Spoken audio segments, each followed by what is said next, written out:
শ্রী শ্রী মা ছিলেন অন্তর্যামী। সকলের অন্তরের কথা তিনি বুঝতে পারতেন। মায়ের কাছে মুখ ফুটে কাউকে কিছু বলতে হতো না।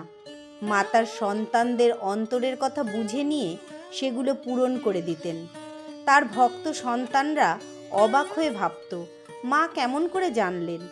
সুহাসিনী দেবীর একবার মনে হলো, মায়ের কাছে তো যাই, কিন্তু তার পদসেবা করার সুযোগ কোনোদিন হলো না। মনে মনে তিনি একটা কষ্ট অনুভব করেন। তিনি মনে মনে ভাবতে লাগলেন, একটা দিনও যদি মায়ের পায়ে একটু হাত বুলিয়ে দিতে পারতাম। গোলাপ মায়ের ভয়ে তার এই মনোবাসনার কথা মুখ ফুটে কোনোদিন বলতে পারেননি। মাকে মুখ ফুটে বললে মা নিশ্চয়ই সে অধিকার দিতেন, কিন্তু মুখ ফুটে আর বলা হলো না।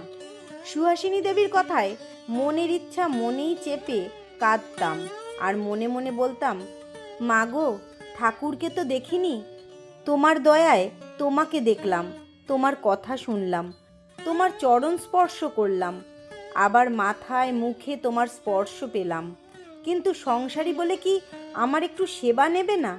তোমার পায়ে একটু হাত বুলিয়ে দেবার অধিকারও কি আমার নেই?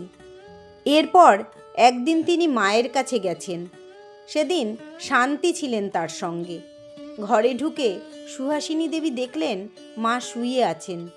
দু তিনজন ভক্ত মেঝেতে মাদুরের উপর বসে আছে। তিনি দূর থেকে মাটিতে মাথা ঠেকিয়ে মাকে প্রণাম করলেন। মা সস্নেহে বললেন, এসেছো মা, বসো। শরীরটা ভালো যাচ্ছে না। শরৎ, গোপাল, যোগিন, সরলা সবাই ব্যতিব্যস্ত আমাকে নিয়ে। আমার নিজেরই লজ্জা লাগছে। তবে কি মা, দেহ ধারণ করলে দেহের ভোগ তো করতেই হবে। মা চুপ করলেন।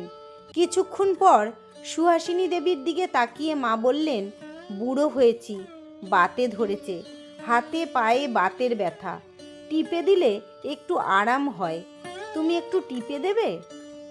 একজন ভক্ত মহিলা তৎক্ষণাৎ বলে উঠলেন, মা, আমি দিচ্ছি। মা সস্নেহে তার দিকে তাকিয়ে বললেন, তুমি বসো মা, তুমি তো সেদিন কতক্ষণ দিলে, আজ সুহাস দিক।